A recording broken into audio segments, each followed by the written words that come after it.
Hello there, everybody. This is Mel Allen. Ain't no mountain high enough when a new season of baseball begins. Everybody's preparing to reach for the top, getting loose for those tight pennant races. It's a time when a retired Cy Young winner gets in shape. A current Cy Young winner gets ready to retire the opposition. A young team in Atlanta warms up to a good-looking future. The Dodgers plan their future around a third straight pennant. And the Brewers are saying the future is now. A preview of the race in the American League East and also the National League West. It's that time of year when just about everybody comes out with a fighting chance. All this and more next on This Week in Baseball. Brought to you by Gillette. When it comes to personal grooming, most people come to Gillette, makers of Atra Razor, America's original pivoting head razor. You're out! Sorry, kid. Gotta take you out of cleanup. Over 6 million shavers have said goodbye to their old razors and said hello to Atra, Gillette's best shave. Micro-smooth twin blades and Atra face-hugging action combine to outshave every razor we've ever made. Close. Very close. Atra, Gillette's best shave. Atra, you're in a league by yourself. The Miller people promised me a case of light beer if I could keep this ball spinning for the length of this commercial. Now, I'm not one to show off, but I do just about anything for a few light beers. You see, light's got a third less calories than the regular beer, and it's less filling, so I can stay loose. But the thing I like best is the taste. And I believe at this time that somebody here owes me a case of that taste. Thanks a lot, boys. See you around. Light beer from Miller. Everything you always wanted in a beer, and less. Hi, Charlie.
For the New York Yankees, 1978 was a real odyssey. All the way to the World Series, 162 games, plus 1 playoff, 4 league championship games, then 6 series contests with the Los Angeles Dodgers. This pitch from Goose Gossage finally brought the Yankees back to where they stood the year before, world champions. For the Dodgers, it was the old cry of wait till next year. For New York, an historic comeback by a team that was picked to be the front runner. This spring, the Yankees are picked again, and this time they'd like to trade some of last season's dramatics for a better start in the tough Eastern Division race. The champs want to relax and enjoy playing baseball without having to make up 14 games in the standings. This year we'd like to try to win again, but we don't want to have to do it like we did last year. That was, you know, it was fun when it was all over, but while it was going on, it was a lot of pressure, and it wasn't all that much fun. So the Yankees would like to have a little fun for a change. Oddly enough, that's just what they seem to be having despite a poor spring record. Oh, man, I'm really getting it, aren't I? About 3 more throws like this, and I'm done for the day. Of course, it's no fun hitting against Ron Guidry even in batting practice. After his spectacular 25-3 season, Ron knows he's a marked man. I'm sure that every club that I go out to pitch against, their main goal is just going to be to beat Ron Guidry because of the year that I had. And, you know, I play for what I consider the best team in baseball today, and it's because of them that I had the record I had last year. Conversely, it's because of pitching that the Yankees won last year. Now free agents Louis Tiant from Boston and Tommy John from Los Angeles join a staff of aces. When you get to a certain age, you aren't looking for a lot of growth. You're looking for stability income, and I think that's what I was looking for with the Yankees, and that's what I found. Stability is the word, all right. Reliever Goose Gossage is one of the few Yankees considered irreplaceable. New York has a history of building dynasties, and it's working on one right now. I've always contended that winning is everything and losing is nothing. So if you want to know how I feel about things, and I think if I had my druthers, this Yankee team would continue to win for the rest of my lifetime. The last time the Dodgers won a World Series, Sandy Koufax was pitching. Now he pitches only in spring training, but the Dodgers are still the team to beat. I still feel confident we're the best team in the National League West, even though we did lose some instrumental people on our ball club. I think the individual we're going to miss most is probably Tommy John. And I think everything will hinge on whether Andy Messersmith can come back and do the job that we know he's capable of doing. It's hard to know exactly what free agent Andy Messersmith will do for Los Angeles. Somebody must make up for the loss of Tommy John. The best bet could be young fireballer Bob Welch. I was quite happy with my regular season. There was a few times where I ran into a few problems there. I lost 3 in a row, but I came out of that, and right now, I'm looking forward to making a starting rotation. But last year, it was a successful season as far as getting my feet wet and everything, and I hope to help out the ball club a little bit more this year. Good pitching has always been a Dodger trademark, but ace reliever Terry Forster is injured, so starters like Welch and Messersmith must come through. This year, manager Tom Lasorda may have to count even more on his bats. In 1977, the Dodgers did something that no other major league club ever accomplished when they had 4 players on the same team to hit 30 or more home runs, which was Dusty Baker, Reggie Smith, Steve Garvey, and Ron Cey. And of course, in '78, our home run output dropped a little, but we still have that great power, and we're looking forward to these guys giving us another year of tremendous power.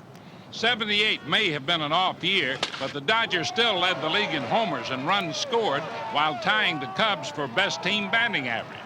It's tough to bet against the Dodgers because men like Reggie Smith, Davey Lopes, Ron Cey, Bill Russell, and Steve Garvey love to play the game, especially for Tom Lasorda. Davey Lopes said it so eloquently when he said, when we played for Tom Lasorda in the minor leagues, we needed him because he had to teach us how to play the game. But now that we're in the major leagues and we're playing for him, he needs us, and we're never going to let him down. Now it's time for this year's first Volkswagen quiz. The Los Angeles Dodgers defeated the Philadelphia Phillies in 4 games of the National League Championship Series last October and thus won their 2nd straight pennant. This season, they shoot for a 3rd straight, a rare accomplishment in National League history. Only 2 other clubs can claim such a distinction.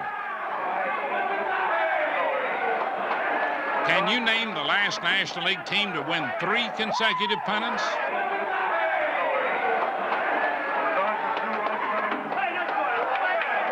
Stay tuned for Volkswagen will ask you again.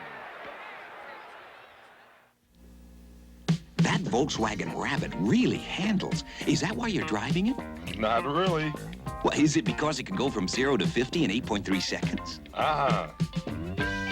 But then why are you driving a Rabbit? Because it has more headroom than my Rolls Royce. Is that such a big deal? It is. If you're Will Chamberlain. Volkswagen does it again.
Last year's biggest news in the National League West was the baseball renaissance in San Francisco.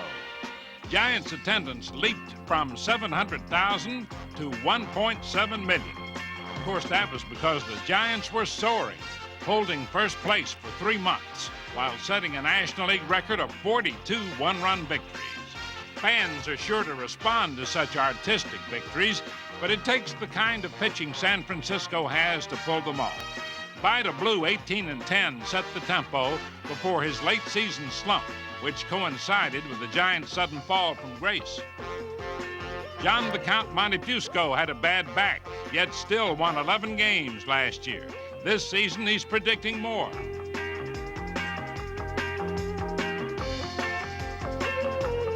'17-game winner Bob Nepper is back with a young staff that could be baseball's best. Outfielder Jack Clark blasted off toward superstardom last season. They'll need his offense to go with the Giants' youth and enthusiasm.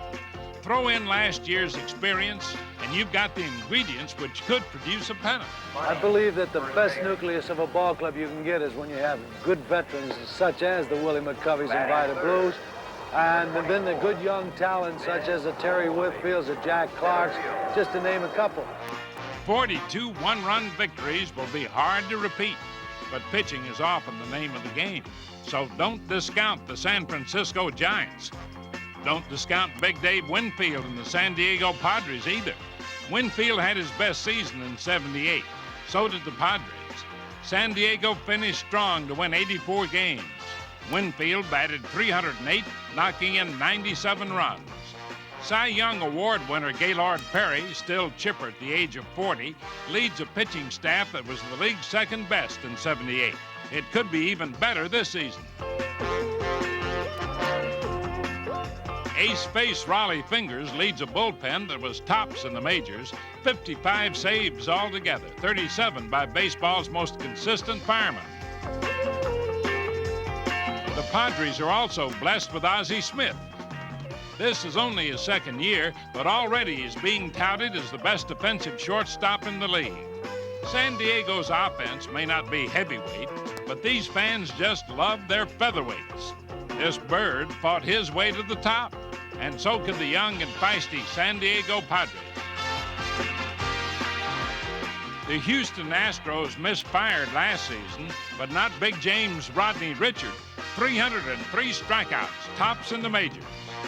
The Astros figure to climb higher because center fielder Cesar Cedeno picks himself back up after missing most of last season. The infield should be strong, with men like third baseman Enos Cabell still gunning down runners, and the addition of young shortstop Craig Reynolds, who hit .292 last year in Seattle, and this year will be playing in his hometown. In Atlanta, they speak in the future tense, but with potential superstars like Bob Horner, the future may not be so distant. 23 homers in half a season for last year's Rookie of the Year. Rookie Larry McWilliams also impressed with a 9-3 record while stopping Pete Rose's hitting streak. Still more talented youngsters join veterans like Jeff Burrows and this man, Gary Matthews, who feels a promising team is coming together. We have a good nucleus as far as with the younger ball players on our team, and eventually we're going to win, and I just hope that it's in my time. Reliever Gene Garber makes the Braves still more intriguing. After coming from Philadelphia, he saved 22 games. 40-year-old knuckleballer Phil Niekro sure hopes the team moves fast. I don't put goals ahead of me. I think the only primarily basic goal I've got ahead of me ever is pitching in the World Series in Atlanta, Georgia. I think that's probably the only goal I've got. I've done just about, not everything, but a lot more things than a lot of pitchers will ever do or have done in baseball. Curiosity seems to be the word for the 1979 Cincinnati Reds. Sparky Anderson is gone, along with baseball's second-best managerial winning percentage. So is Pete Rose, but other superstars remain. Looking at my year last year, I would say compared to the league, was good, but compared to what I feel I could do, I'll accept it, but it's not the best year I feel I could have. But as far as leading the league in home runs and RBI, I'm happy in that area. but my average was down, but I know that I can hit better, and the thing is to go out there this year and, you know, do better. Cincinnati's opposition had better watch out if George Foster improves, but other Reds will have to do better, despite last year's second-place finish. Ken Griffey hit .288, a drop of 30 points in his batting average. Dan Dreesen, .250, a drop of 50 points. Johnny Bench hit .260, 15 points off his 78 mark, and his runs batted in production fell from 109 to 73. Right in front here now. And Joe Morgan hit only .236, a drop of 52 points. Tom Seaver also slumped in 78, so there's work to be done, and Reds president Dick Wagner expects it to be done. I think we can win as we are right now, but we have to play aggressive baseball to win, and you can't wait and expect to have the big inning. We're not that strong a club at this point, so we're going to rely more on pitching, and we're going to have to look at our defense. But I'll say this, that on AstroTurf, you simply have to take the game to the competitor. You can't sit back and expect things to happen. You make them happen. Now back to this week's Volkswagen quiz. What was the last team to win 3 consecutive National League pennants? The St. Louis Cardinals, led by young Stan Musial in 1942, 43, and 44. The Volkswagen quiz was brought to you by the 79 Rabbit, Dasher, and Scirocco. Next week, Volkswagen will ask you again. The Porsche 924, except for the roll bar, harness, and fire extinguisher, it's a showroom model. What do racing drivers like about this Porsche? It's like the car was running on rails. It's the way that this car comes out of the turns.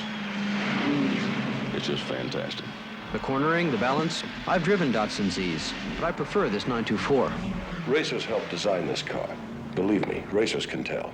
What will you like about the Porsche 924? You'll never know till you try one, will you?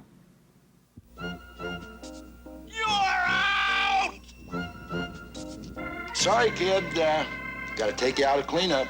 Over 6 million shavers have said goodbye to their old razors and said hello to Atra, Gillette's best shave. Micro smooth twin blades and Atra face-hugging action combine to outshave every razor we've ever made. Close. Very close. Atra, Gillette's best shave. Atra, you're in a league by yourself.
For the Boston Red Sox, 1978 was the year that got away.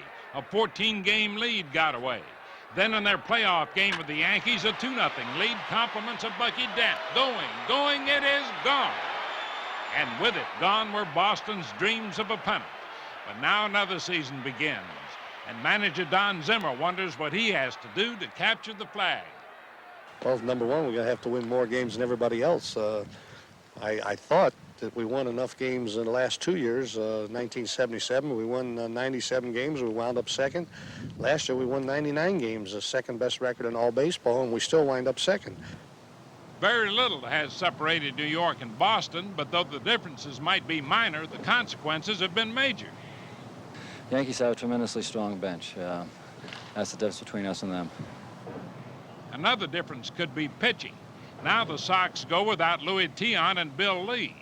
Boston's hope is that pitchers from the farm system will take up the slack.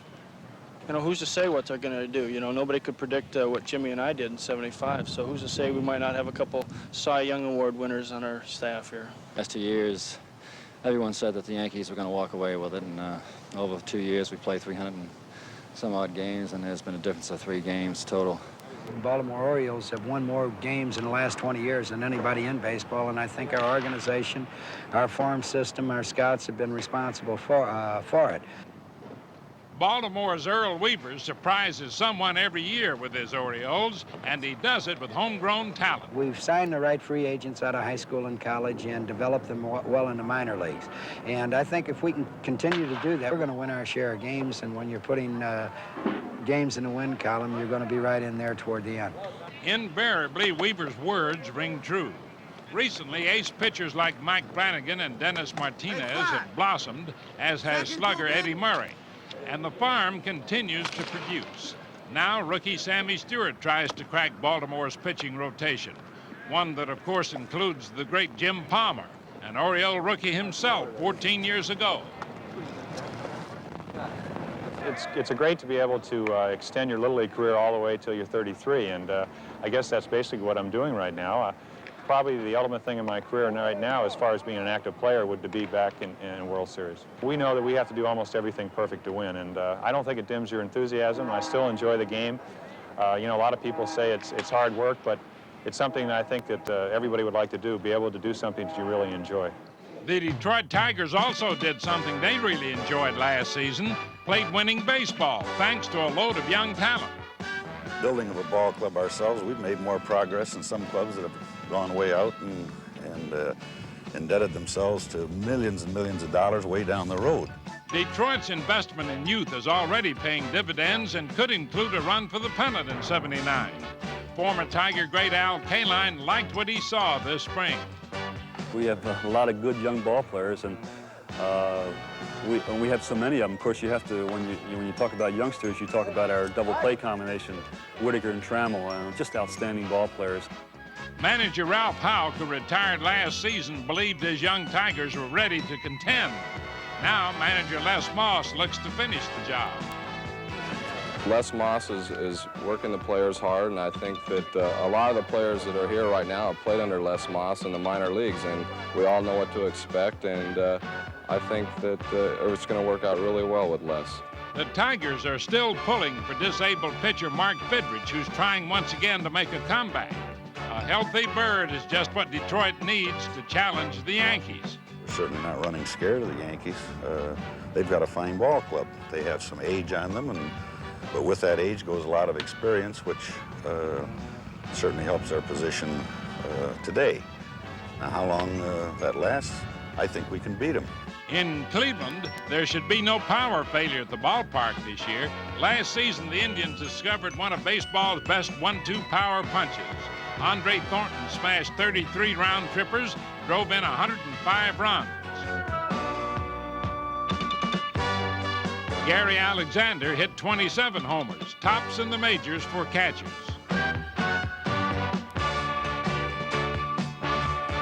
Now the Indians add still more. Well, the future of the Cleveland Indians is very bright in my mind, even when you have a disappointing year, which we have had the last couple of years. But basically, I think with the kind of nucleus that we do have, just a couple additions could put us over the hump into serious contenders. From Texas come Toby Harrah and this man, Bobby Bonds. Between them, they add 43 homers, 74 stolen bases. So keep your eye on the Cleveland Indians. In Toronto, all eyes look up to the future for the expansion Blue Jays. That future is still several years away, but the Jays continue to build and make progress with aggressive youngsters like Roy Howell.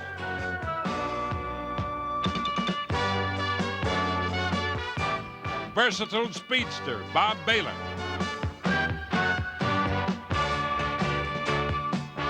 And last year's addition in center field, Rick Bassetti, a solid talent and born showman. Bassetti and company should keep Toronto fans entertained while the Blue Jays keep building for tomorrow. I'd like to stay in Toronto and see it become a winner. Myself being the first player chosen by the Blue Jays, and then being here, say, 5-6 years and see it win a pennant would be great for me. Some might regard it as too rough a climb, but this spring the Milwaukee Brewers clearly believe that this is the year they'll reach the peak of the American League East. Larry Heisel leads an offense that topped the majors in hitting and home runs in '78. And now Cecil Cooper returns from injury, making the Brewers all the more potent. This season, the man behind the mask could be a rejuvenated Ray Fosse, who says he's healthy and ready to handle some great pitching. Fireballer Moose Haas returns from the injured list. Free agent Jim Slayton returns from Detroit, where he won 17 games last season. And Bill Travers, a 12-game winner in '78, hopes to stay healthy for all of '79. Manager George Bamberger gives warning this spring to the Yankees that the Brewers have the talent to go the distance. We have the best offense right near the top as far as defense, and the pitching, I think, is going to be one of the top in the American League. If our pitching does what I expect them to do, then we can beat the Yankees. Now, for this season's first Gillette special, rookie outfielder Bill Sample, who should be a big hit with the Texas Rangers. When I first signed, they said that I had to have 3 or 4 good years in the minors. And I got drafted because I could hit, and I got this far because I can hit. So in the back of my mind, I know that in order to stay here, I'm going to have to hit. It took Sample 3 minor league seasons to get this chance, during which he never batted lower than .348, and he hit well over .300 this spring. My goals are team goals. I mean, I would like to win, be a part of the American League West championship team. I mean, that's for starters.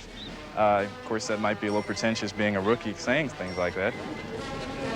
Next week, I'll look at the Rangers and the other teams in the American League West, as well as the National League East. So join us, friends, for another year of exciting action on This Week in Baseball. How about that, big man? Hi, this is Pete Rose for This Week in Baseball. Join us next week for more baseball action and get out to the ballpark whenever you can. I'll be looking for you.